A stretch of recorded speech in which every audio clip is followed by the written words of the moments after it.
hoxe os protagonistas do espectáculo son o flamenco, por suposto, o feminino, as mulleres en Lorca, que é un poeta que eu acho que todos vostedes coñecen, moito importante para a literatura do siglo pasado e tamén para a nosa historia. O que eu creo que compartillan tamén esas tres referencias é a expresión do sentimiento, a expresión das emoções, algo que nace do interior das persoas para compartillar. Eu acho que o comezo do flamenco ten tamén moito que ver con compartillar con os sentimentos. Os magos, os artífices do espectáculo de hoy son Rosa Jiménez e a súa compañía e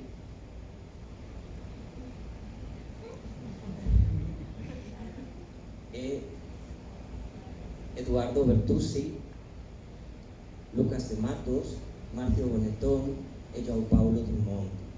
É un honor deixarles con eles e moito obrigado.